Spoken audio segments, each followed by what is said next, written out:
Hello everybody, welcome back in. More of the IESF Western Asian qualifier here. Of course, it is myself stepping in for Naokai. Going to be on with Paladin. I think we were just having a little bit of a chat, a little bit of a catch-up. Obviously, we know of each other, but I don't think we've necessarily casted together ever. No. I'm trying to think of maybe somewhere we might have So a crossover. we did a desk together. I remember you hosted for DreamHack. Yep.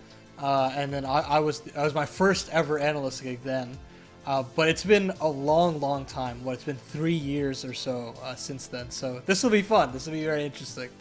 Yeah, absolutely, man. Absolutely. I think looking forward to it. We're getting into it as well. The last game out here for Group A, that last Group B game going to be taking place at the same time. Obviously, we've just seen Syria sort of vie off against Lebanon, really, now that they have that spot in that final game. You know, they're both going to be competing only the one spot per group here.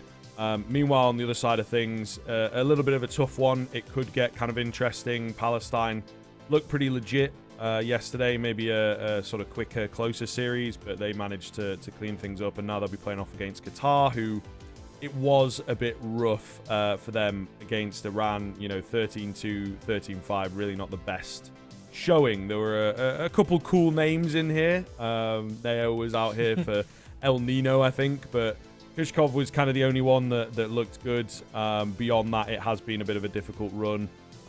Again, maybe AJB, you know, is a name that sort of stands out. But Qatar definitely felt like there was a little bit less to them as a squad. Palestine, meanwhile, actually didn't get a chance to cast them. They were sort of, you know, the side game, the game that wasn't being streamed.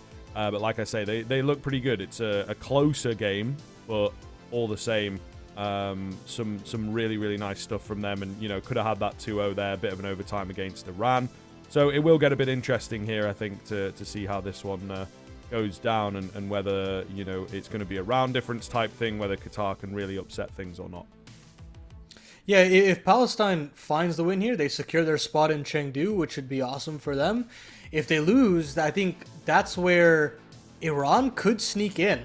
So that'll be very interesting to find. At this point for Qatar, I'm pretty sure they're eliminated unless they absolutely batter Palestine. Yeah. Which I don't think that's in our kind of expectations as far as the series goes. But we'll take a look at the veto, see what's going on here, what Palestine want to opt in for. We saw Vertigo for the first time in the qualifier just in the last series. Absolute bloodbath, absolute carnage. And unfortunately, we won't get it this time around. We do get the Inferno pick, though. Do we know anything about their Inferno? No, we don't. They actually haven't played it yet in the tournament. So a little bit of a curveball here from Palestine, you'd like to think. Yeah, potentially. You know, the Mirage ban coming in maybe isn't even that big of a surprise. Also a map that it's not like Palestine wanted to angle towards. Or maybe we've had a bit of a picture change, I think. So they've actually gone for the Anubis pick. I guess it's Qatar that have gone in for the Inferno pick. So there you go. That maybe makes a bit more sense, right? Because as we said, Inferno didn't really come out. Bit of a curveball if Palestine were going for it. Still maybe kind of risky. Like Iran did take Palestine quite far on that Anubis in the series yesterday. They actually ended up beating them in that overtime, as I mentioned. So, you know, if Qatar have done a little bit of work in between, there may well be some areas that are punishable on that Palestine side of things. But the Inferno, I think I want to say as well, the first Inferno that we might have seen in the Western qualifier, at least on stream. That may well have been a dangerous statement to throw out there. No, I have just had a little check, and indeed, yeah, no Inferno yet at all in the Western qualifier. So that also strikes up as a little bit of an interesting choice. But then the Nuke as the decider, you know. So we have some decent maps here. I think I can be relatively happy with the way this veto's gone down. Yeah, Palestine, they get themselves the Anubis. Sure, it went extra rounds with Iran, but I think they're thinking, okay, this is comfortable for us. We've done the scrims, we've done the homework. You know, we've also found a way to fix the mistakes that we had potentially brought upon ourselves in that map, and then kind of just move forward. And you also get the nuke at the end of the series, which feels to me that, like, that's where they probably showed their best work against Iran. So having that in the back chamber in case things go wrong on Anubis is nice. But again, you've got to think about this from a bird's eye view. Qatar really struggled to keep up against Iran. They couldn't find a way on nuke, and they couldn't find really anything on Anubis. 13-2 battering against Iran. So maybe that's a little bit of a factor into the pickup here from Palestine, but let's see what they can do here. They get to start on the T side here as well, Scriv. So a chance to really rack up the rounds here at the start of this map. Yeah, absolutely. Straight into the action. They have been waiting, I think, in the server to go. So credit to them for, you know, not maybe forcing the hand of some of the admins to get the game started immediately. Here we go, though, in towards that A-bomb site. Not really all that much of a defense. They will sort of fly round quite quickly. I don't know, man. It felt like they were playing more for the retake. Then they moved in aggressively. It's not worked out. All the kills go in the way of Palestine at this point. We do have Ramos in with... Oh! Okay, the kid. Not anymore, though. Just been absolutely melted. And this could be a flawless pistol to kick us off here, pardon. Yes, sir. El Nino. Okay, that was a little bold from Yappy, but still finds it nonetheless. And yeah, Palestine will get themselves that flawless pistol and the bomb plant, all the goodies so far. I mean, that round right there, they want to play kind of ahead and take that control of the beach side of the map. It's a bold call to make, but when you get the opening entry and you have CT swarming into you from camera, why not take those aggressive stances? Why not try to overwhelm with those close-range Glocks? So it works out for them. They get themselves that pistol. Now Qatar, you're always put into a situation here where, do you want to buy or not? I almost 99% of the time say no, and I think they think that as well, which is probably the right decision. Yeah, I think so, for sure. It is. For me, just kind of that smarter one, ultimately. But I don't know. It's something that, you know, the jury is out on a little bit, I think. So maybe as, you know, it's getting into sort of the extremity kind of regions, it feels like potentially this is the way to go about it. And the thing, interestingly enough, as well, is, you know, Qatar as a team, not the most coordinated when we saw them yesterday. Again, a couple of individual moments that might have given them the handful of rounds that they picked up. But as a team, you'd maybe figure that they go a bit wackier. But sometimes we have seen, I think it was a little bit more for Neo and I this morning in the South Asia qualifier, some of the eco decisions, or lack thereof, were a little interesting. So it can be one of those nuanced parts of the game that actually you just don't think about sometimes and gets away from you, right? Yeah, I can't tell you how many times it happens when it comes to these mixed teams, because you just have different ideologies, different approaches to the game. Like, these are national teams. These aren't, like, set squads that regularly practice. These guys could have completely different rosters that they play under in, like, advanced or in, like, IM or something like that. So you've always got to keep that in mind when it comes to these kinds of rosters, and how much practice that they've actually put in and how much theory work that they've done as well. But either way, it looks like so far we've avoided those issues. Qatar go for a complete eco. They get all the guns out they could ask for in round number 3. And, I mean, they won't have the AWP, but at the very least, they'll have these rifles to try and start to command a little bit more respect of Palestine here in the first buy round. Yeah, it certainly feels that way. We like to see these teams sort of get aggressive and put their best foot forward. Try and, like you say, command some respect, but it does seem that Qatar actually are playing things a little safer. It's just a walkout from Palestine, it looks like. This is a really unorthodox way of approaching that B-bomb site. AJB, though, seems to be in a good spot for it. Big headshot onto him. Ammo goes down through the smoke. That feels like it's enough. Just going to be down to 6LL.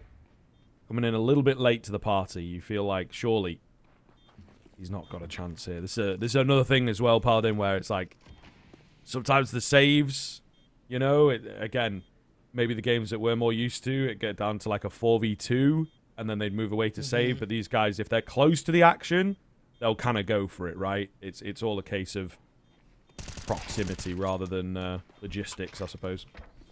Yeah, 100%. I mean, even in that situation, when you've lost your temple player and you've lost the side anchor, like, that's a 3v5 that you'd, or more like a 3v4, but, like, you're still thinking, like, if you're, like, a professional team, you're thinking, we're done and dusted here, we're leaving. Like, there's just no way we're getting back into this. But they kind of gave away a little too much. 6LL doesn't even get to save that rifle.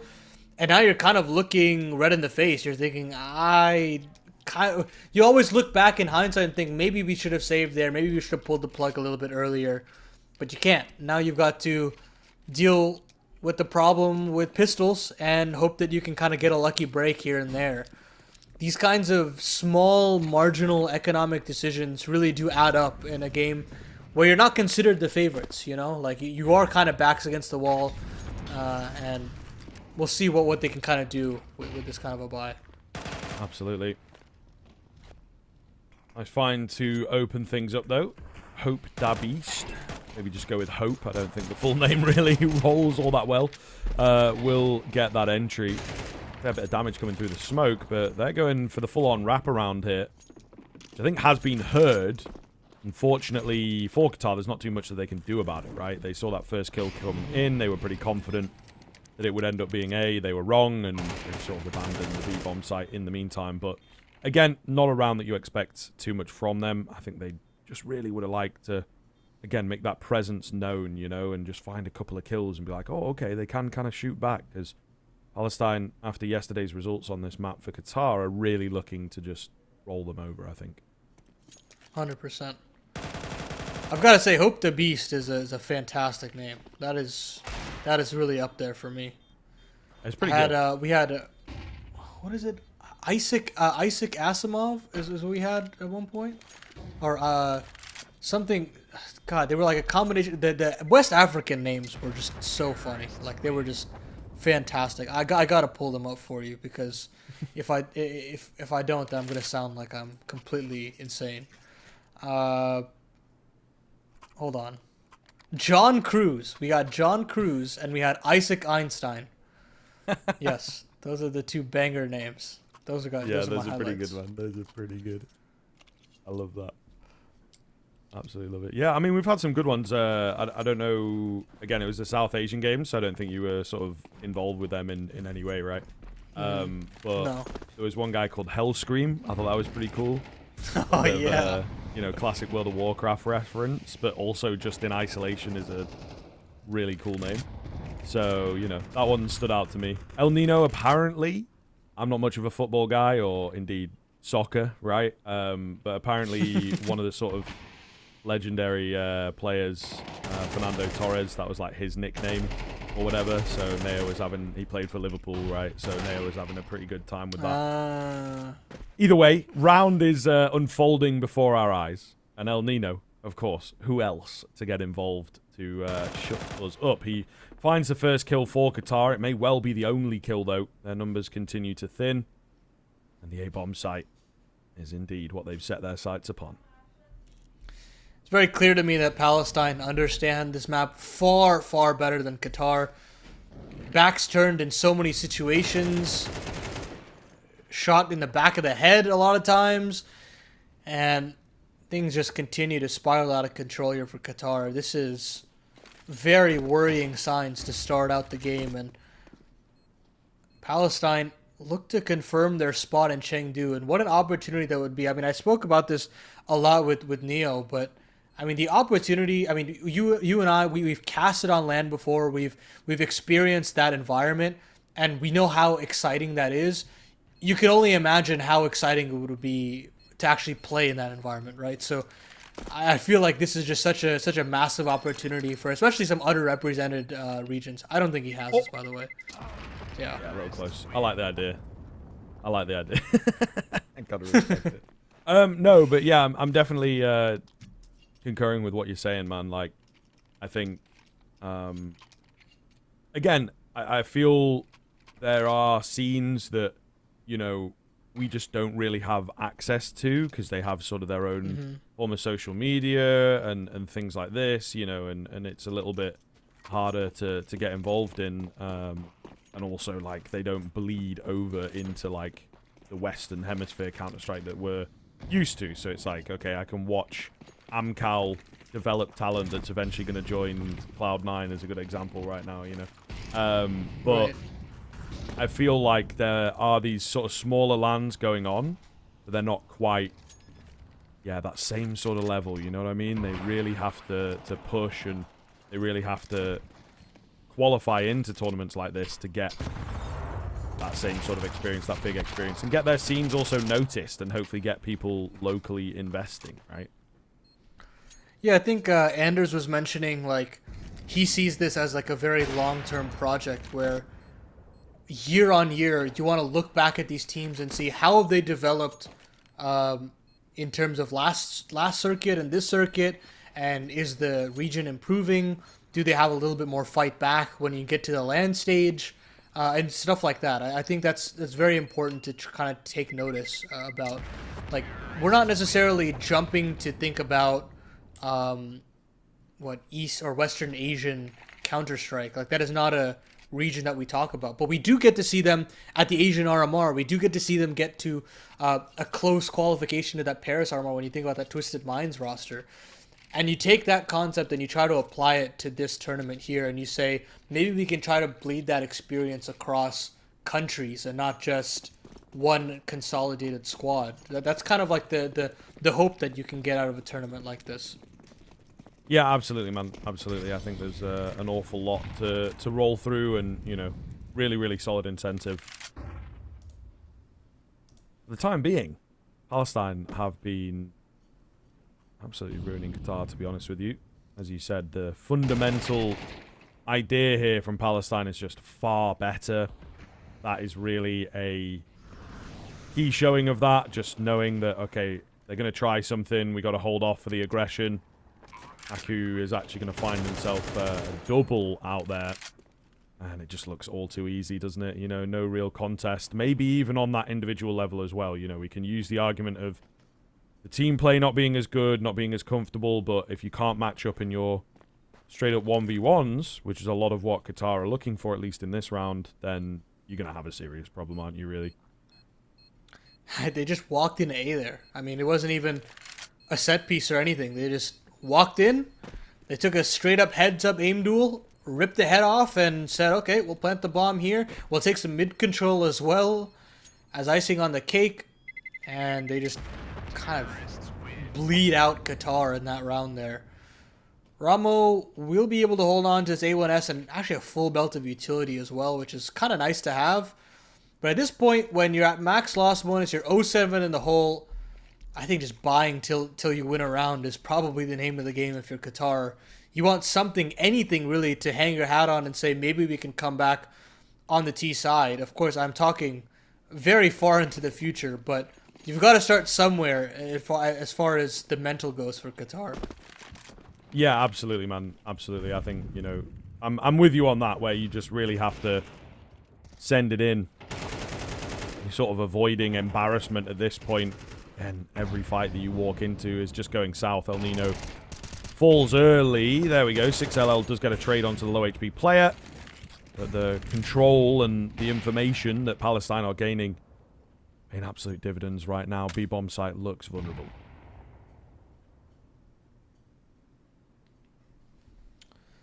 Now, Palestine want to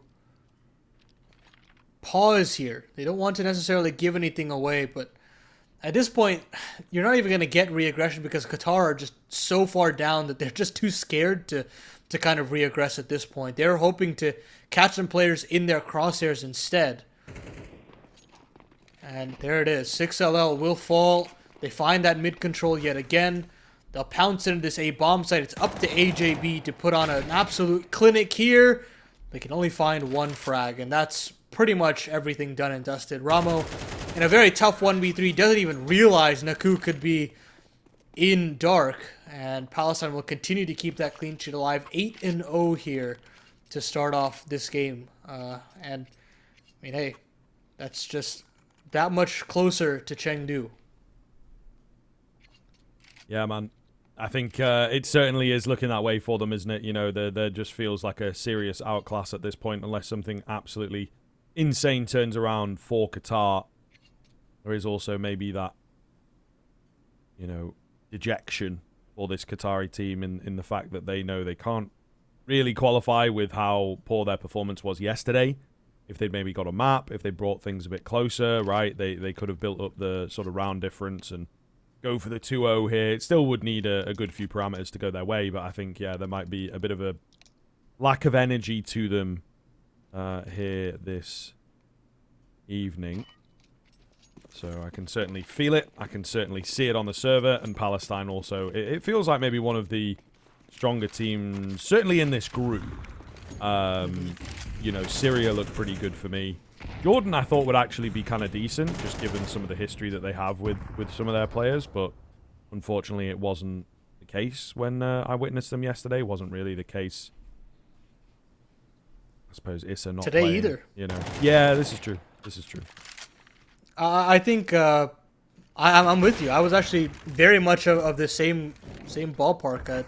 I actually thought Jordan would comfortably squeeze their way into Chengdu, but it goes to show that there is still a lot of talent within this region. I think Syria put up a very good fight in the last series. You've got some good performers in players like KD and players like Spawns. Black Eagle was also a player that I'd mentioned. And yeah, I think overall it shows that there is some depth to at least the Group B. Group B feels very competitive across the board. But here, it feels like Palestine really are head and shoulders above the rest. Had a tough game against Iran, but winning that feels like it should be it. It should be enough. Yeah.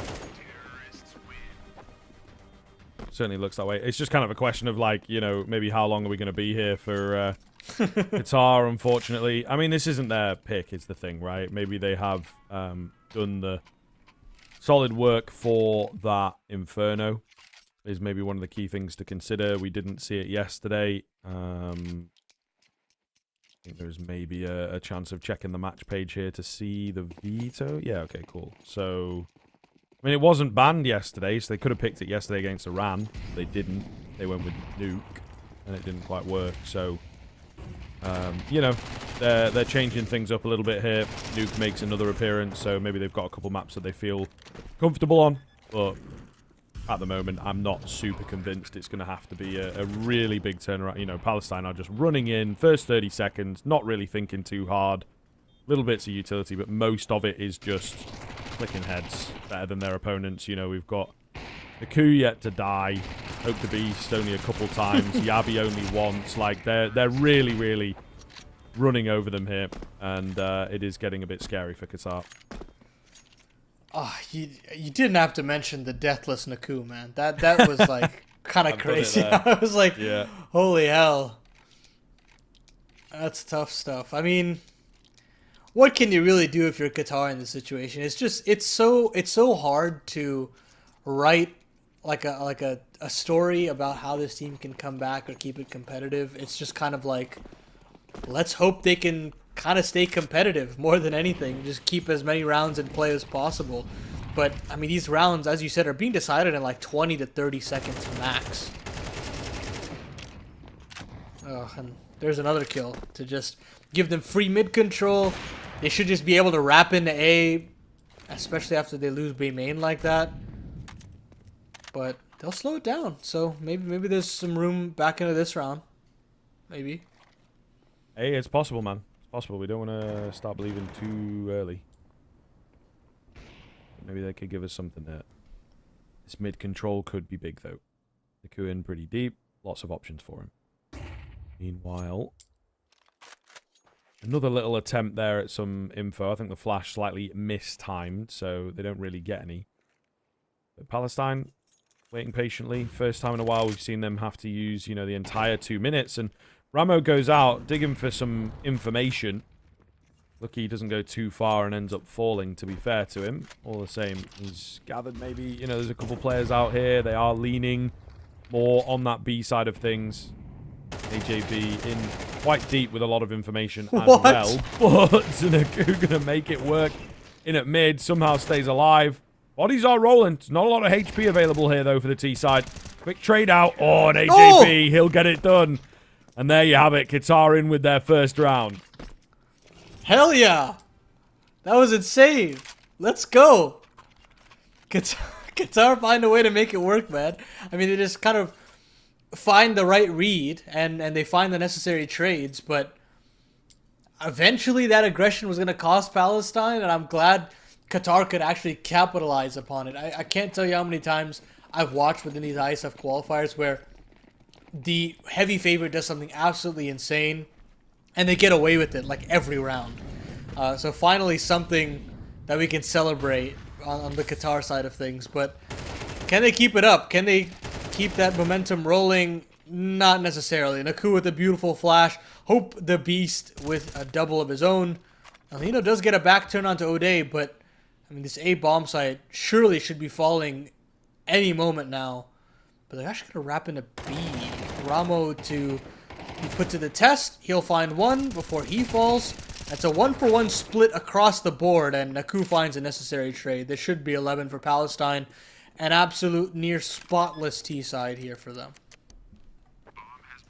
Yeah, I think they'll be happy, right? The difference, I mean, look, leaving your opponent with the donut is pretty satisfying, I suppose, but they're just after that qualification at the end of the day. Does not make a difference. Just want the win. Win is a win, no matter how it comes. I mean, that's what a lot of players will say, even if it is a super close game. People don't generally remember scorelines, just sort of the fact whether you made it, whether you won it. Whether you did it in quick fashion, potentially could make a difference to the headlines, so to speak. Palestine finding their 11th nice and easy. So, Qatar, hell of a run back going to be required here. I mean, T-side of Anubis, at one point, when it first dropped, maybe there were a few opportunities for crazy comebacks, but I think as teams have gotten more and more comfortable, I don't think it's going to be the case here. Definitely so.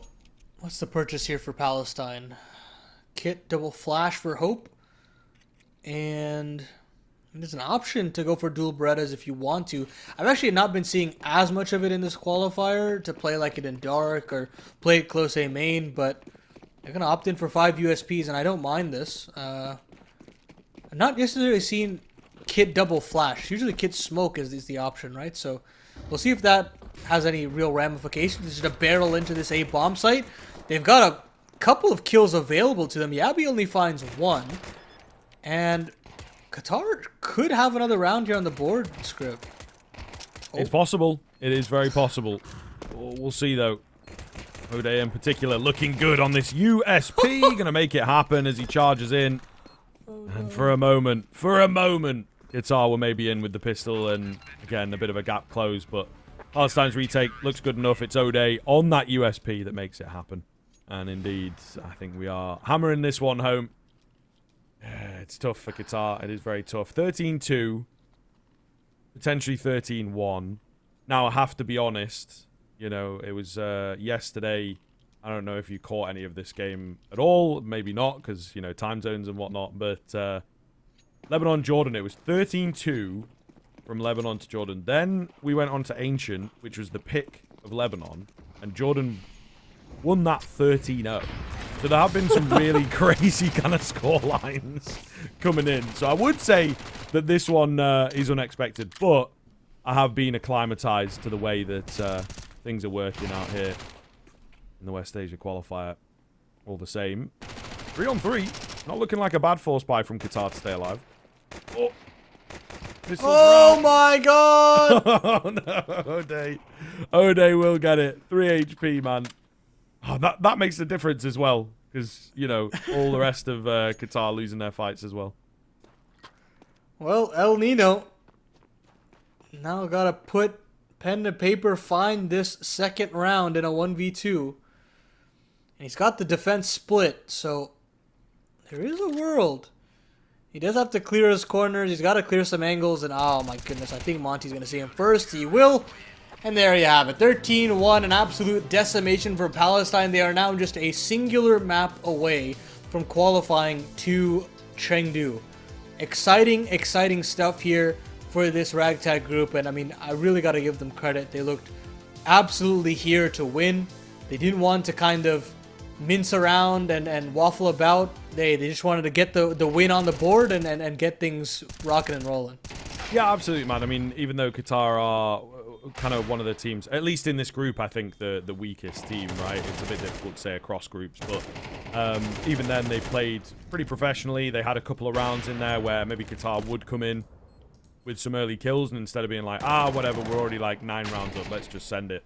They did sort of freeze things, they did slow it down, And they did indeed sort of, at the very least, wait for the aggression to come to them. It wasn't necessarily the wildest, craziest reads or whatever, but they had some very, very sort of simple, built-in things within the team that made them look pretty good, and indeed kept that scoreline one-sided, only the one round falling by the wayside. I think they can be really, really happy with the way that they've performed there. Again, we have this very, very, very, very thin silver lining in the fact that Qatar also didn't look good on Anubis yesterday, so maybe it is just a map that is a real pain point for this team. Inferno could be something a bit different, but we're not holding our breath, I think it is safe to say. Yeah, and I mean, it's a real risk to run, to pick into a map that nobody's played at this tournament, but we'll see. We'll see how that goes. Here's the scoreboard for you guys. Pretty even across the board for Palestine. No real player that I was like, oh my god, like, he's just putting them in the team's backpack. But overall, satisfied across the board. Ode, Hope, Naku, Monty, all with double digits. Yabi not far behind as well. And for Qatar, it's just really difficult to kind of pinpoint a specific player to say this could be the reason why they take a map or victory in general. I'm going to have to be convinced severely moving forward into the next map for any real possibility of the 3-mapper here. I don't know. To me, I think that this is pretty much Palestine confirming their spot in Chengdu, and now it's just a formality. But we'll have to wait and see. I mean, we're going to take a short break, and then when we come back, we will have that second map review in the series, Qatar's pick of Inferno, to see if Palestine can advance through to Chengdu.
Hello everyone, we are back in, swiftly moving on into our second map, and very swiftly indeed. Maybe, you know, you were a little bit late getting here, right? You wanted to see how your favorite Qatari bros were doing. Well, unfortunately, not all that hot, I think it is safe to say. Their Anubis does seem to be a map that they are struggling pretty heavily on.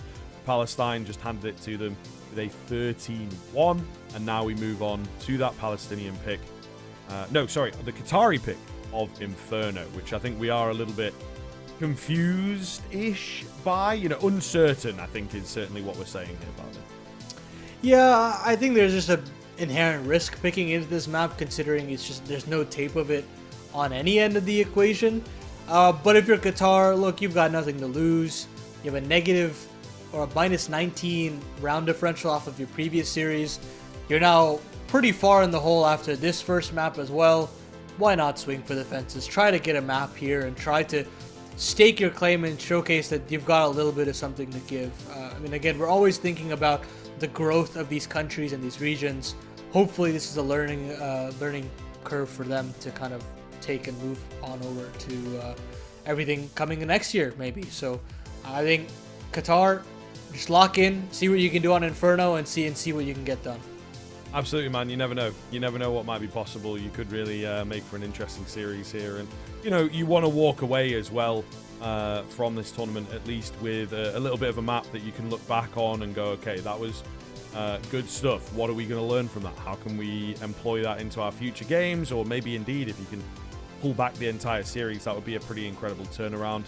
As I was saying during the broadcast, mentioned it a bit to you, it has happened over in Group B where we've had, you know, a kind of crazy complete flip of the script in that opening game, Lebanon versus Jordan. So, you know, it could happen. It could happen. I'm definitely interested to see whether it will here. I just feel, again, we're on that sort of realistic sort of level as we have to be, you know, pundits worth their salt, as it were. It was a very, very one-sided, very easy as well is the thing. I think the sort of caveat that I gave to you, and I'll mention it now on broadcast with that sort of other series that I'm referencing, is the fact that the rounds themselves on that Dust 2 were really, really close. They just couldn't convert on the Jordan side of things, right? So many post-plant losses for them. Qatar, it never really got that close, you know what I mean? They were just getting sort of rolled over. They were being pushed out of their own bomb sites, trying to even retake just sort of extremities like temple area, camera in towards beach and everything. Like, they just could not match up on a mechanical level, unfortunately. I'll always compare it to that of, like, how many backs are you getting turned on the opposing side, right? Like, you're finding so many flank kills and players that are completely unaware of what's going on. To me, you can amount that to some extent of, okay, it's the map, they weren't doing very well on it, they're not comfortable on it. But you can also extend it to the other end of the equation that, like, fundamentally as a team, they're just kind of lost as to who's watching what and when, like the basic team fundamentals that you kind of have to rely on when you're in times of strife, when you are having your backs against the wall. And on a map like Inferno, look, if Palestine have done their homework on this map and they have the same level of fundamentals as they did on Anubis, you're expecting they've got decent fundamentals in taking brackets control. They've probably got a good understanding as to how to take banana, which would mean that, like, as the rotations come in for Qatar, they really got to understand when they want to pull a player off of the B bomb site into A or vice versa and stuff like that. All these kinds of things, these kind of fundamentals, they will be tested against the likes of Palestine. And so I'm curious to see if it was really just the map or whether fundamentally they just don't have it together as a team just yet. Yeah, for sure. I think that we'll find out, right? But it is one of those things where it's like everybody knows Inferno because it's been around for a while, but there is also, like, it has quite a high floor, I guess, if that makes sense, of, like, needing to know those sort of protocols that you're talking about. And that is something whether Qatar are going to have that.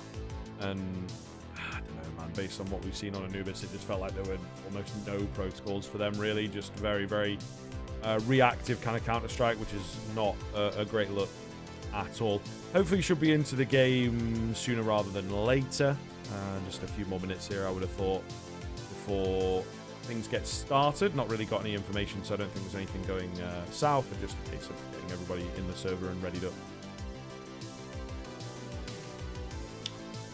Looking at players that potentially jump out here, I liked what I saw from Hope. Naku also had some good moments, staying alive for what?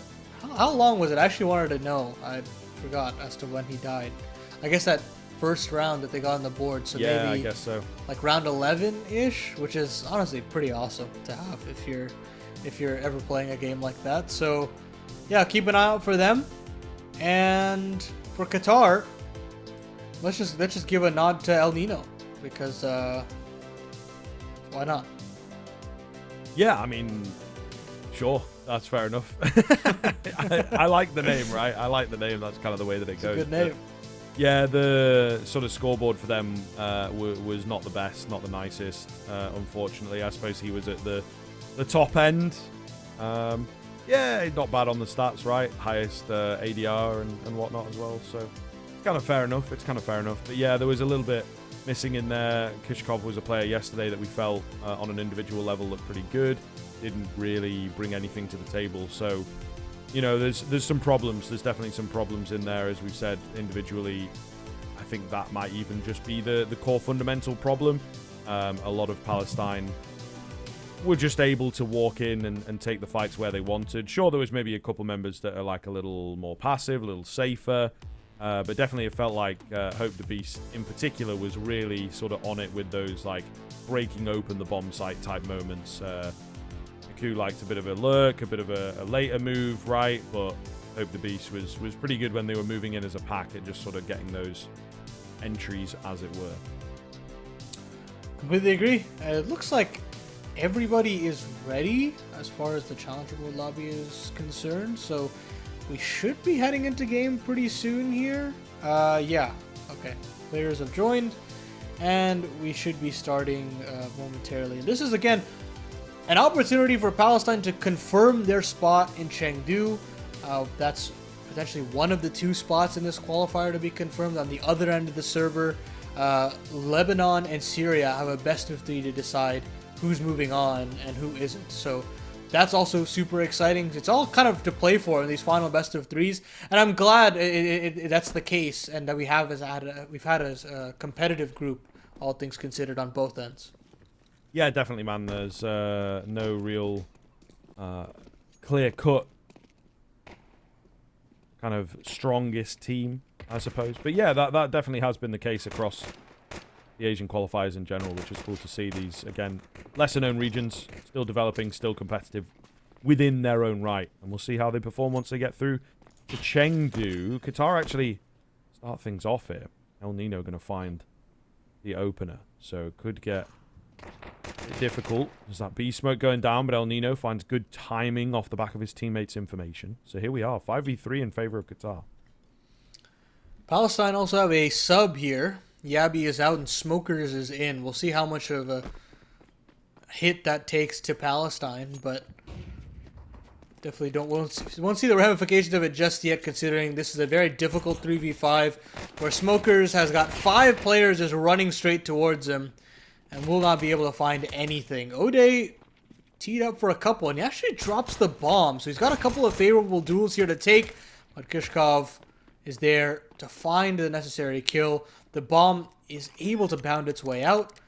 And now, once it's confirmed, Naku will be in a nigh impossible situation in this 1v3. Already a little bit more to like about Qatar on this map so far. They play with the rotations a little bit, and their fundamentals, the chemistry between the players look a lot more desirable, to say the least.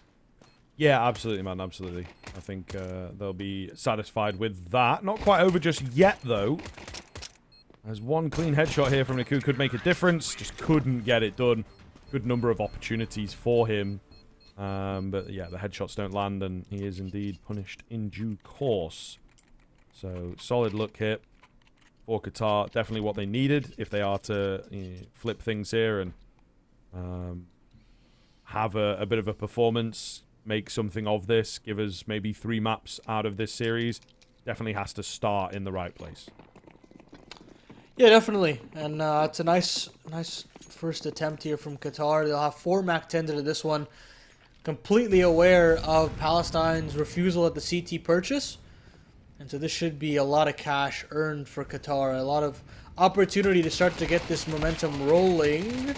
El Nino will find one of his own. Ramo with one of his. And there's El Nino again. This MAC-10 has done a lot of work. Oh, can't find the final. Naku does get a parting frag, but for the most part, Qatar should be happy with this round right here. They'll get that bomb plant secured on the B bomb site. And even if Naku finds a MAC-10, he's not really going to be saving much. No, it is true. Oh, Really, dude? That was a bit rude. A bit uncalled for. Also gives his position away pretty handily. Bro! This guy.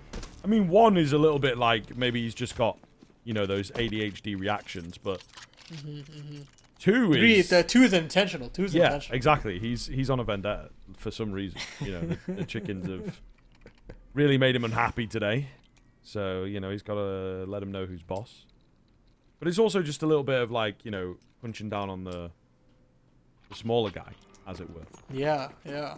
It's nasty. Like, come on, Very just because you're down a map against Palestine doesn't mean you gotta take it on the chickens, man. Come on. Yeah. Sad to see, really. Sad to see.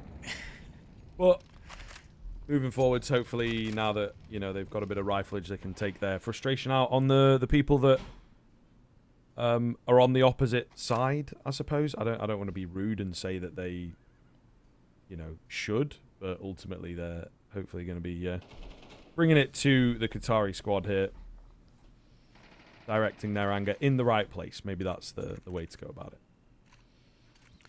They do get early car control, which is nice to have. If they want to extend on into that B bomb site, they can, but deeper banana smoke will force them off. Solid nade onto Hope to bring him down to 74. But this porch setup is it's a very difficult one to dislodge, especially if you don't have the proper utility set in accordance. There's the smoke, and they're going to not respect that at all. But the flashes are even better for Qatar. They get themselves a 2-for-1. Credit to Kishkov. And now, 40 seconds left on the clock. They're going to reroute themselves back into the B-bomb site, where it's just Naku to greet them. Could get a little funky over here. We'll see. He definitely looked to be one of the stronger players. Gets a well-timed Molotov down. Splits the difference. Flash is behind him. So clean find onto the first. Looking for a little bit more. This time around, they're not going to mess up the utility. Ooh. Make sure they take him down. Hope the Beast is here in good time. However, to fake out on the plant as well. Naku is not biting. There's not a lot of time. He might give it a little bit of a go here to deny the plant away. At the very least, finds that planter down to just one. And Naku has played that so very well. Super patient. The kills come to him, and he is rewarded justly. Yeah, that is fantastic work from Naku. All alone on an island, finds one to shave off before the bomb goes down, or at least gets attempted to go down. Reaggresses when he realizes the time is going low, and he's got a spam coming through from Hope and CT. That is very smart, very patient, as he said, and what a way for Palestine to get themselves the first round on the board. 163 ADR to kickstart this campaign from Naku. Nice to see. And on the other end of the equation, Qatar, even though they've gotten a couple of kills on those MAC-10s, El Nino's still on a Tech 9 here. Hasn't been able to build up enough of a bank balance. So a real opportunity for Palestine to get right back to their winning ways, regardless of the good reads that Qatar had in that first buy round.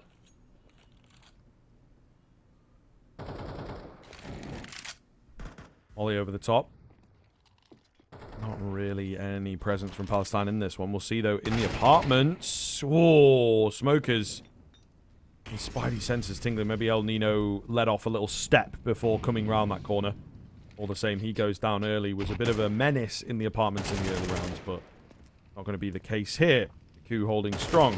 Good for one. Does bite off a little bit more than he can chew. However, yeah, it's close, man. It's close. He's a little unfortunate, but ultimately he goes down. That's all that matters, and you see what happens. Despite the 1 HP, that slightly overzealous peak may well cost them big here. Monty with a nice find in at middle. Gives them a solid chance. AJB somehow not going down. What is going on, man? These fights are so awkward. 2-on-2, bomb lagging behind, might get dropped. It does indeed, and now the 1 HP Ramo. I mean, how do you win this? It'd be one for the ages, Scriv, I'll tell you that much. But he's getting boxed in from every which way. He's considering that the B-bomb site is completely clear, but overkill there for Monty, and Palestine will find themselves their second round. They eradicate the economy of Qatar. Hope actually has disconnected, so I hope he gets back in time. But yeah, overall, Palestine should be happy with how they kind of recover that round. They have that apartment setup that works really well. You've got one player watching bedroom and the other one watching the entrance of apartments, and it works splendidly. And still there was a couple of whiffs here and there. I won't lie, but for the most part, Palestine showing that fundamentally they were the better team in that round. Yeah, absolutely, man. Absolutely. I think it does come a little close, as you say. So this is where things, again, could open up for Qatar. A lot of those Anubis rounds were mega one-sided, man. So there is a fair chance that this one comes up a little bit closer, which I think is definitely what we are here for. Just a question of whether they can keep it like this, or if Palestine are going to pick up that momentum and start looking really, really scary, take over the game type vibe. So we'll see. It could get one-sided fast if they're not careful. Pistols now for Qatar. And wow, this is kind of insane. Triple swing down middle, offering up some free kills over to AJB and co. They can't actually recover the rifles off the back of this deep mid smoke, but they're getting a hell of a lot of damage. Ode down to 36. Smokers takes a little bit of damage as well. And Naku is actually stranded on the B bomb site alone with an MP9. So really bold call from Qatar to just go from Palestine to go bounding down mid, and now they might have to bear the brunt of it, considering all this car control has been lost.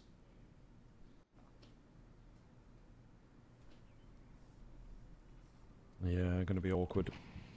Going to be very, very awkward indeed. Mid smoke comes in, buys a bit more time.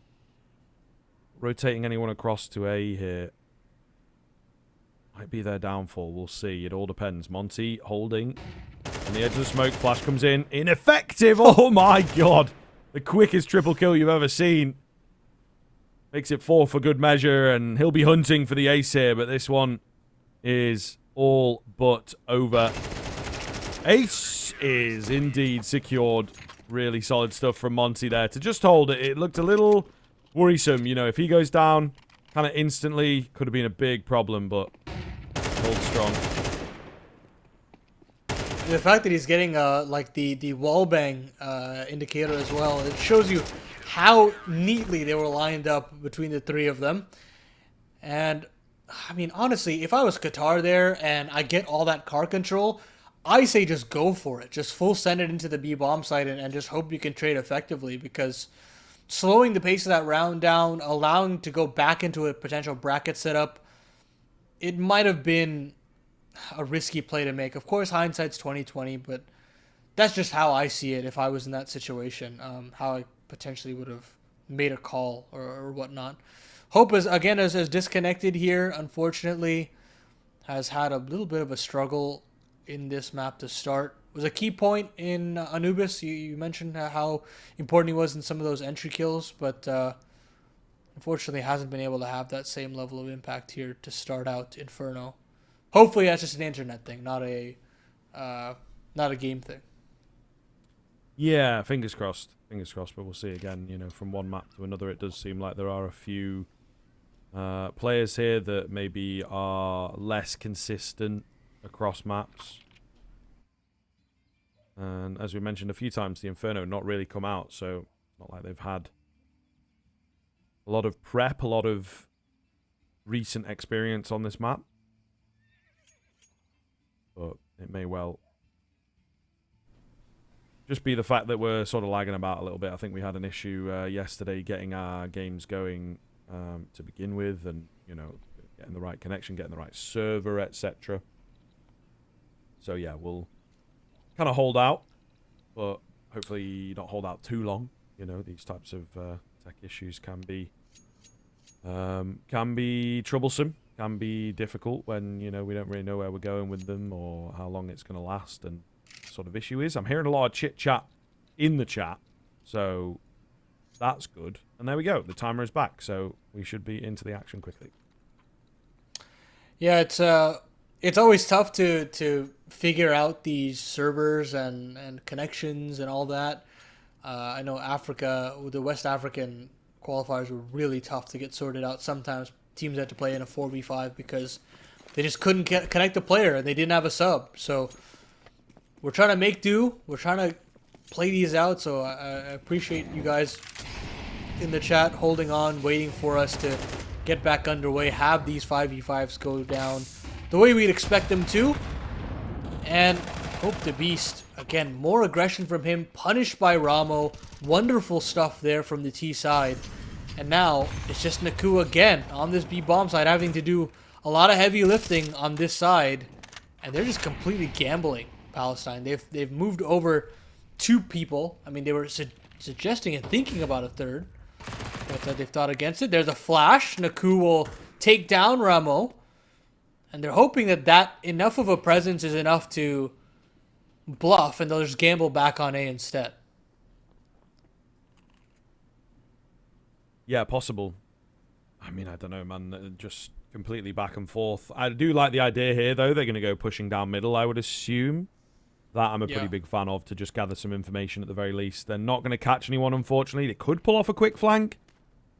We'll hear this player underneath as well, so free kill.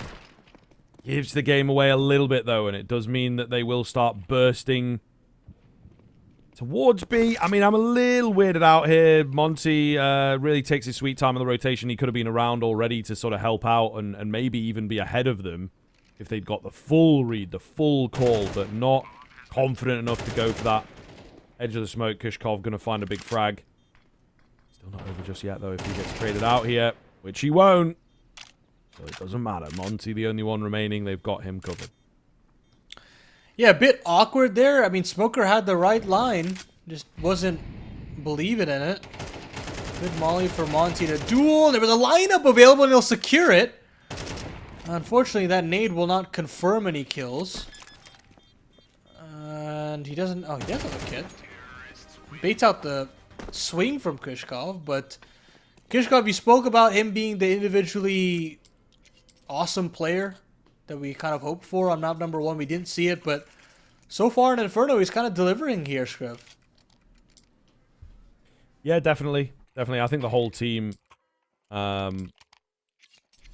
look comfortable compared to the way that they looked on Anubis, right? Still going to be difficult. Palestine still pulling their weight, of course. So things may change when, you know, you flip over sides. Things may change if your economy gets broken, which indeed they get the round, but it is quite costly for them. So, you know, it's a weird sort of position that they find themselves in at the moment. But yeah, as a team, as an approach, they do look much more familiar with the way that Inferno functions.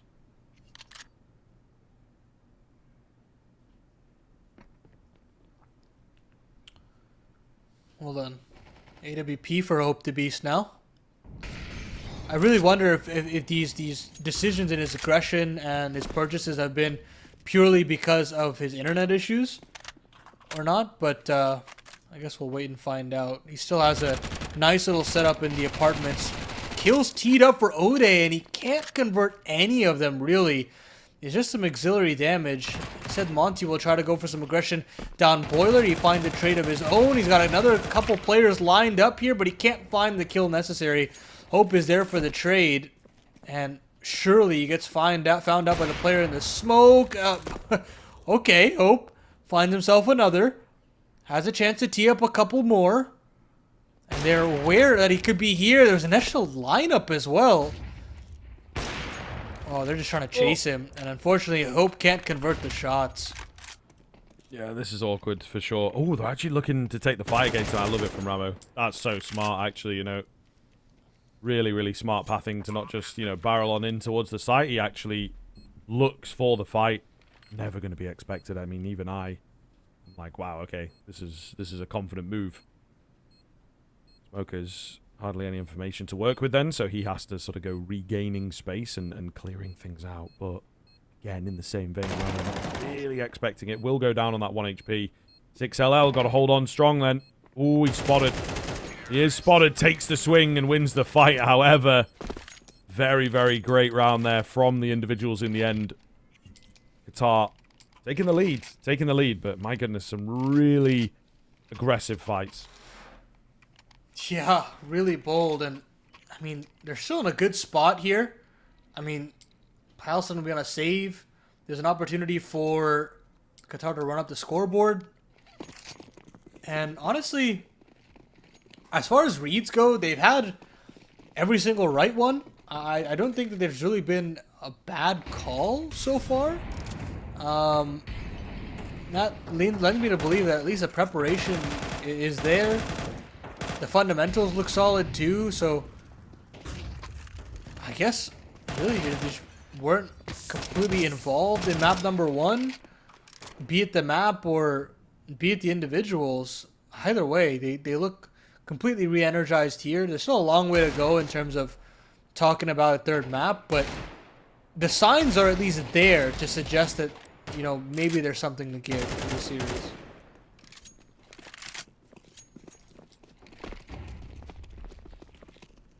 We'll see. We will see. This round going as expected, of course. We're just continuing to hold. Split by the info and easily picked off. Just going to be on to position known. Up top they go. Down he will go.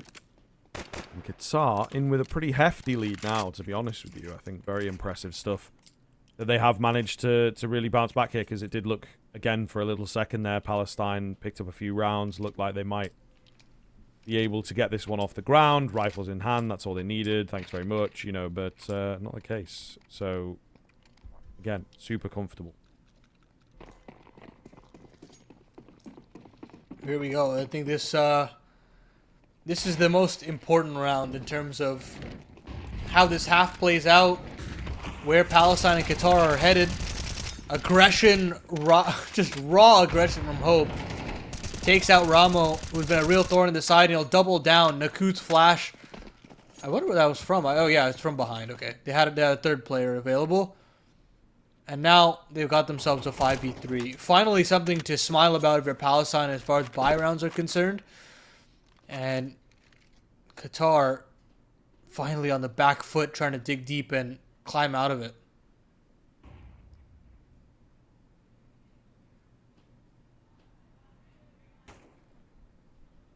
Rolling forward slowly here, Palestine. Hoping to confirm the round before Qatar can get back in. Gonna get a bit weird though. There's a lot of bodies here for the T side. Actually, not quite enough, unfortunately. Monty with that 2-piece, I think, has done it. Kishkov and Banana, whereabouts else is he going to be? I mean, maybe T-spawn. Oh, he does actually get the drop with some good timing. But he will get dropped upon by Naku from behind. So, Palestine back on the board, still proving that they are indeed capable. So, I've got to watch themselves. It's not the heftiest lead in the world. They look more comfortable here. Maybe that's what's making the difference. They really do need to keep that foot on the gas, as they say. This is where I would say take a timeout, you know, and really just ice Palestine out immediately. But again, an area that a lot of these teams are not super comfortable with. You have a decision to make here as well. If you wanted to purchase in, they're going to go for a little bit more of a leisurely one. They'll essentially give the lead back to even Stevens at 5s. I mean, there's still some potency here if they want to up the tempo down Banana. It has been kind to them. Or maybe a fast apps pop. Some of these plays can still be just as effective with pistols. Cut the distance and everything. But for the most part, Palestine looking good to at least bounce back. They kind of fight fire with fire, trying to aggress all across the map. And it works down Banana, it works down mid. Eventually, though, Qatar can figure that out. They can adapt to that kind of a play. And yeah, there's the fast tempo. Fast up Banana, straight into the waiting arms of Smokers and Hope. And there it is. Kushkov will find himself a double. There is a team kill on from El Nino, meaning this will be a tough bomb plant / post plant necessary. And AJB is thrust into a very difficult one. That flash hits him square in the face. That nade does as well. It is clinical from Palestine to ice out AJB. And Palestine will find themselves the 5th round. Yep. Evening things up now, looking again back to pretty regular winning ways at this point. Once the rifles have been in play, thanks to those 2 rounds they've just picked up, they have looked like the slightly more consistent factor. Still good to see Qatar contending. And that's definitely what we all want out of this, is a good competition. But at this point, I don't really know. Qatar, have maybe lost the way ever so slightly. Be finding it easier said than done, Paladin. Let me tell you that much for free. They've got plenty of utility in I here, thanks to the bomb plan. No real excuses. Going in for that regular B-sided default this time around. Oop, App's bedroom setup again. A little bit of flub in the comms as Hope tries to swing on over, but there was no extra player coming from the base of apartments. El Nino will still find the trade. Monty now in the hot seat on the site itself as Ode is still dealing with brackets. So El Nino has got a very valuable position here that could come back to haunt Palestine as the round continues. But it's Card that is the main name of the game for Qatar right now. Trying to search for some bit of control there, as a minute is now left on the clock. I think they're really happy with El Nino's position within apartments, that they want to maybe pull back into brackets, but I don't know. Only time will tell. It is a tough ask right now for Qatar because they're kind of caught between 2 minds. Yeah, definitely. Definitely a bit weird here. Timing not quite there. Kushkov, that's an early peak, a greedy peak. Costs him his head, costs his teammates the opportunity to trade. They're going to try and follow in his footsteps. Monty hears them coming, though, and finds some good timing for all 3. And there goes the round with El Nino's death. Palestine making it look easy once again. Qatar have got to be very careful here. Yeah, I mean, you had 2 flashes there.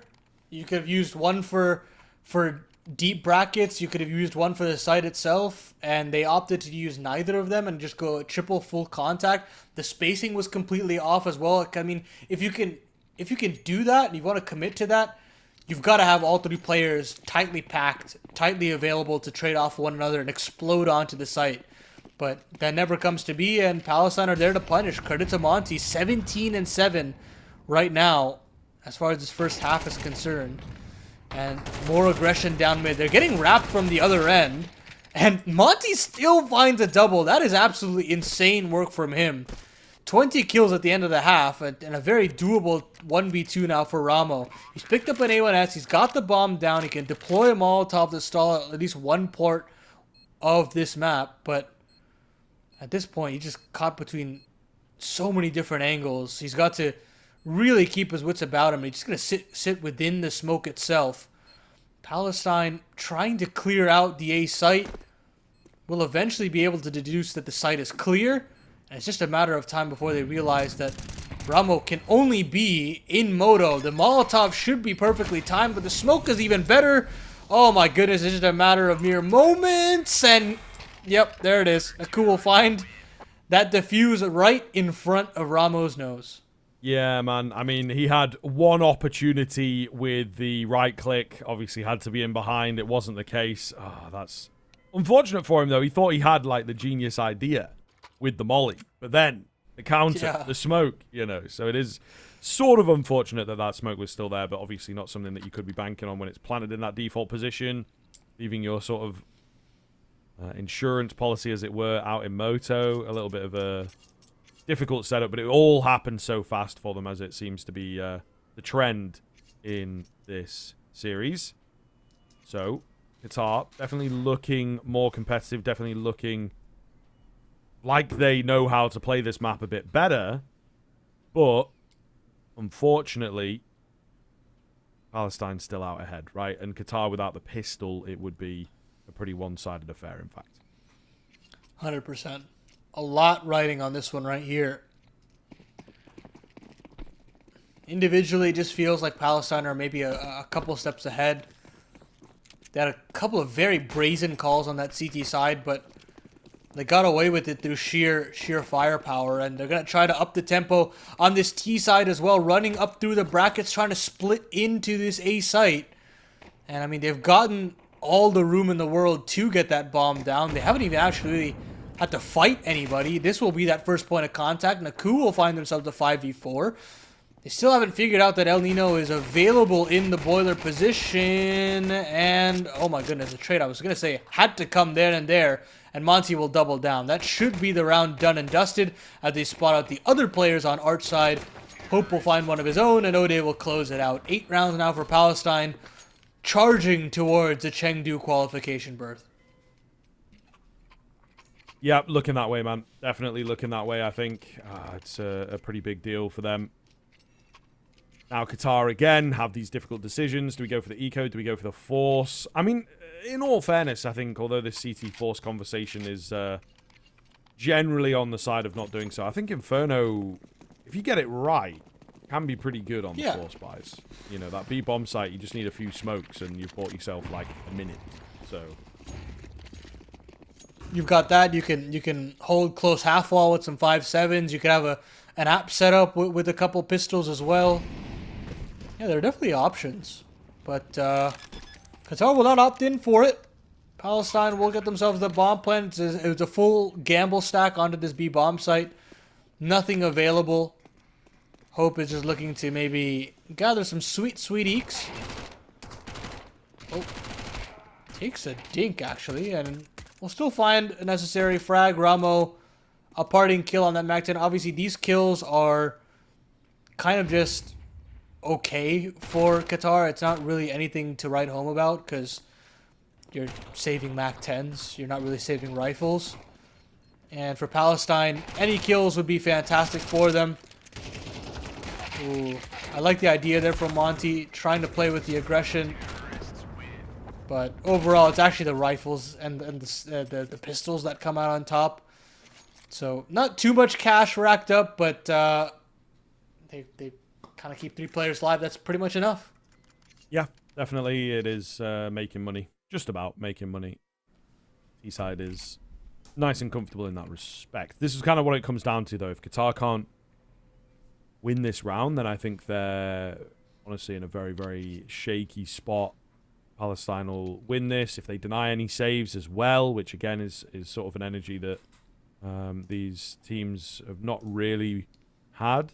So if they deny the save away, probably looking at like 11 pretty comfortably, which an 11-5 feels like a very winnable scoreline, especially if you are within the game. You know what I mean? Like you feel like you should be able to win from that kind of a point. Meanwhile, on the other stream, or not on the stream, the other group, Lebanon is taking on Syria, and they are as close as can be, 6-5 in favor of Lebanon after the first half of play. So, very, very important game on that other end as well. So, keep in mind, if you want to follow along, Challenger mode is available to you, Liquipedia, all that good stuff has all the updates. But we will continue on here for the other qualification potentially for Palestine as they go charging up the middle. They find themselves a 4v4. They want to go right at El Nino.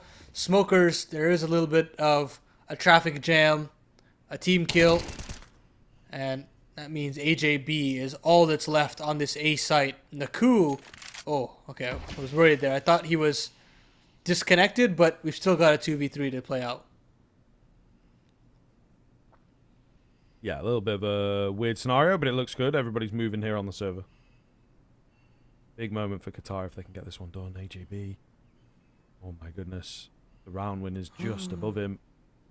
They're walking around each other, near each other, but Smoker's just not checking it at all. If he'd have got good timing there was a chance for him to find a double. Meanwhile, they're actually moving down Banana. I don't think Naku is going to have an idea about this at all, and that'll be the bomb secured. Looks like, oh my goodness. I mean, they could go past him if they don't clear this super well. The bomb! Oh, no, and then he steps backwards. Oh, I thought he was maybe in with some sort of miraculous chance that they step past him. Yeah, difficult. Very, very difficult indeed. Maybe Smokers gave a little look out towards mid at one point and just sort of decided it was clear, got timed on hard. I don't even think that he did, though. It's difficult, mate. I think the light of the bomb actually gave it away. There might have been a world where, like, genuinely they could have just stepped forward anyways if he didn't have the bomb. Who knows? I mean, that's a very weird round of Counter-Strike there for you. And with how the economy hasn't really built up for Palestine, like, you've got a MAC-10 on Naku and a Deagle on Monty. Okay, never mind. There's a Galil for Naku available. But, hey, it's not the prettiest buy. Room back in for the CTs to try and mount a comeback. It's going to be a grueling one, but it's certainly possible. It is certainly possible. It is certainly possible. We'll see. Again, a lot riding on this sort of follow-up round. Ramo's so blind. So alone here. If he can find a couple, he's going to be doing well. Oh, look at him go. What? Absolutely fantastic stuff. But Ode gets those trades in. So the Ramo heroics are kind of all in vain. I think, listen, man, at that point, you've left him out to dry. You've got to just leave him to his own devices. 6LL. In between two mines, you know what I mean? It's like, oh, am I leaving my teammate? I think he'd already thrown that smoke down, right? So am I leaving him here? Am I going for it? And, you know, he goes lackadaisically through that smoke. 3 kills to his name. Adds another death, unfortunately, and that could make a big difference here. A bomb site, super vulnerable. Molotov in at a good time. Kushkov forced out. A bit of an oversight from Ode, but at least the trade. Oh, is there on top of each other. Spacing, guys. Nade going in as the bomb goes down. No damage landing. 2 versus 2. Hit is here, so I like the chances of this retake. Yeah, but you've got Monty nestled into small pit. Hope is nestled into the cubby. This is going to be a tough, tough ask. They found a smoke to at least neutralize one of the positions. They can try to go straight at Hope, but a little bit of a gap there for Monty, and he plays around with it beautifully. 2v2 secured for Palestine. That's double digits secured as well. And unfortunately, Ramo, man, you gotta give your credit to him, just fighting tooth and nail at the sandbags. But 6LL leaves him out to dry to some extent, and there's just no ability to refrag at all, even from the A side of things. They were just too scared to find information the other way back. You know, you have a player fighting all the way back in CT spawn. You've got another player all the way in pit. You're never going to really know what's going on at that point. So it's unfortunate for Qatar, but Palestine, again, showing why they are fundamentally the better team. Their spacing was pretty much perfect there. I didn't have any real notes about that, whereas we literally had the same exact round, I feel like, from Qatar's end, and it was like one player spaced out between the other.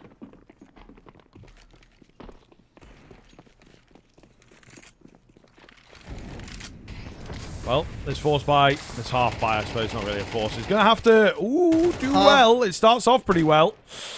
Can't get your hands on to that AK. I will say El Nino as well probably didn't need to go down to the Molotov there. A bit of an oversight from him. So, man advantage swings in favor of Palestine, where things were getting a bit crazy. But we've done the old classic, you know, send it down B. They'll think we're rushing, and then they'll be like, B's clear, don't worry. Listen, man, it might work in the pugs, it might work in the MM, but Palestine, I think they've got a few other ideas. They've sent some players in the apartments here. No presence at all. And thus, no bomb site is discovered.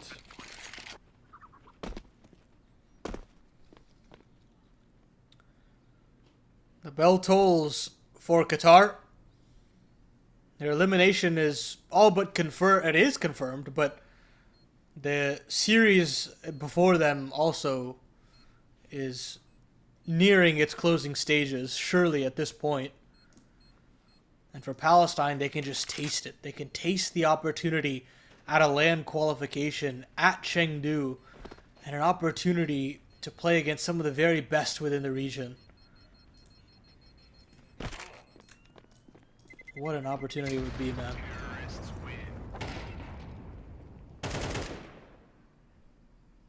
Yeah, I think pretty solid for this team.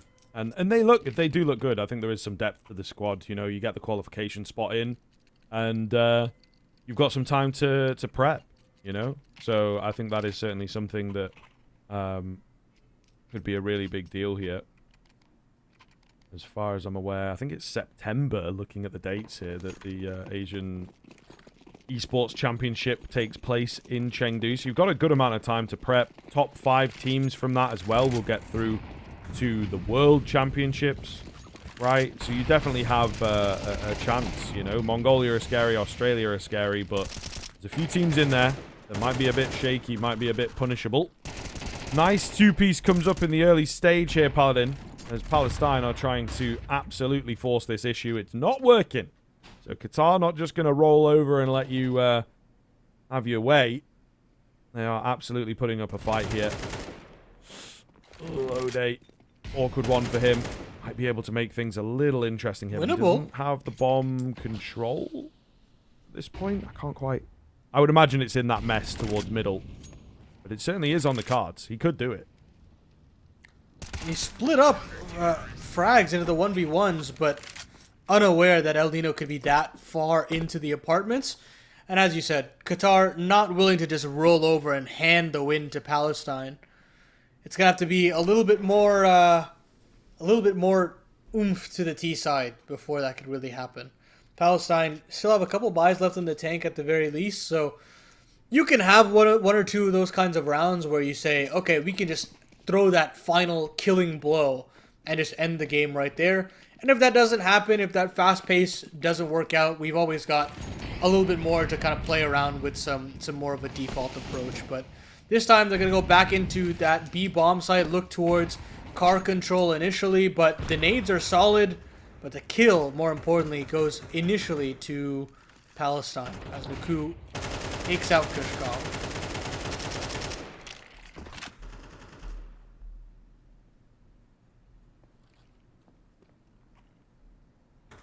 Hope the Beast looking for the A entry here. Oh, the Molotov not meant for him.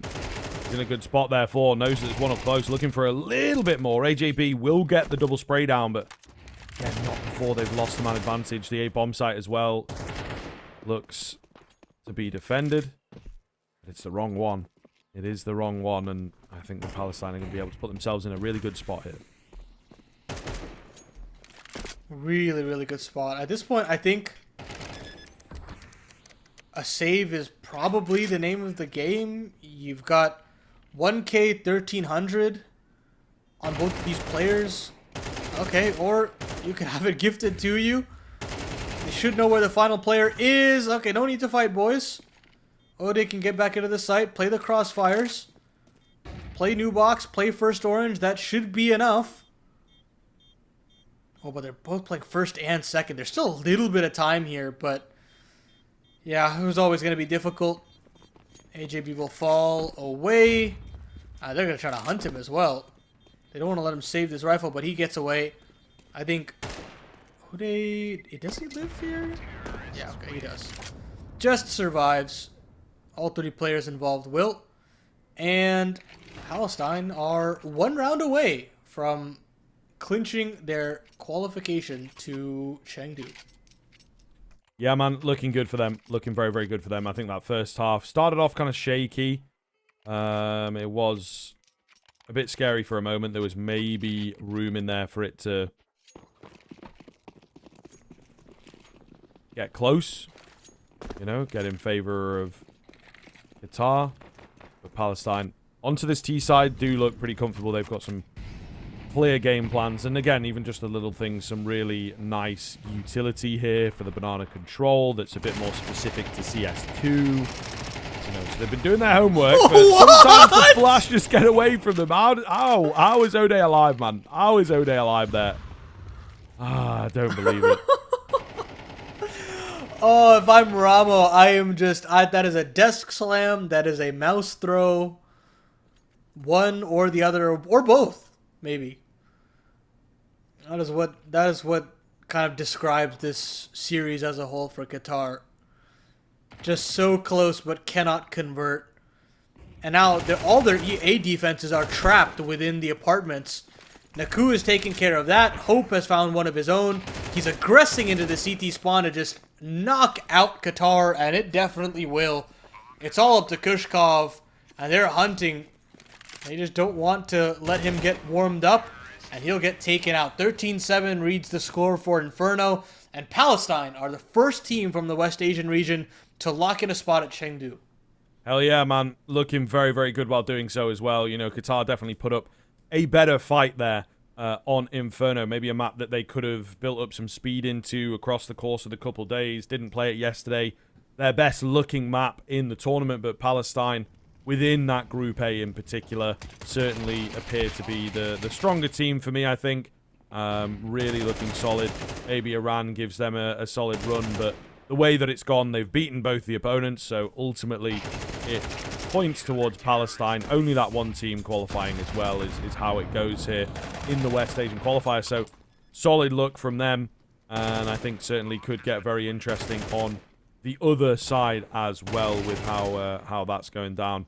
I think that we're all really intrigued to see how it's going at the moment. Still just getting started, I think, on that first map. 10-7 in favor of Syria. But yeah, Palestine will be the first ones locked in. And I think for me, they absolutely deserve it. You know what I mean? That map in particular really does paint it. You can see here the scoreline where it was at, tail end of the first half. Really quite close, you know? They managed to clean up things a little bit. Second half also not starting perfectly, but they managed to pull it away once they had that T-side going and once they got the rifles out, you know, engaging, finding the fights on their own terms really, really worked for them. I think we found the answer to the question of whether or not it was the fundamentals or the map itself. And I think, upsettingly enough, it is the fundamentals, right? Like, you think about so many rounds on that CT side where there just wasn't enough tethering between site mates. Like, you had that couple of times where Ramo finds a lot of space and a couple of kills, but doesn't have the follow-up to end the round, to find the trade to end the game, end the round specifically for Qatar. So it's unfortunate, but this is, again, I see this as a huge learning experience for Qatar to understand, like, we've got a lot of tape to run through and a lot of strong opposition that we went up against that we can kind of learn from and come back next year and hopefully try to learn from it and improve upon it. Yeah, well, that is certainly the thing, right? That hopefully they will be down to sort of come back and we'll see whether we get the same sort of players. I think there were a few in there, Kushkov and El Nino across the course of the entire tournament for them looked to be the better players, the more consistent players for Qatar. Difficult on Anubis, it would seem. Certainly a map that maybe next time out they'll start permabanning, but nonetheless, there were some shining lights on that Qatari side. But Palestine sort of overall, altogether, really looked like a much more complete package, which is sort of the point that we are continuing to hammer home. And yeah, very, very impressed by what we've seen from them. On their side, I think Naku continued looking impressive. It was actually O'Day a little bit for me on map 2. But Hope the Beast, once things swapped over onto the T side, also looked good. But you know what, Paladin? That is going to do us here. That is going to do us on the stream at the very least. Listen, if you are wanting to keep up with that final game, know how the Group B side of things goes down, Lebanon, Syria, which, of course, you know, is all to play for. Either of those teams could quite feasibly make it in.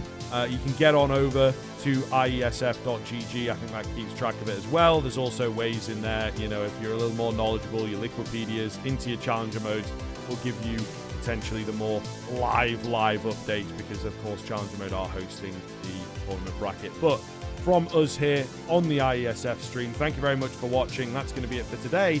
We've got more Counter-Strike action coming up tomorrow. See you there.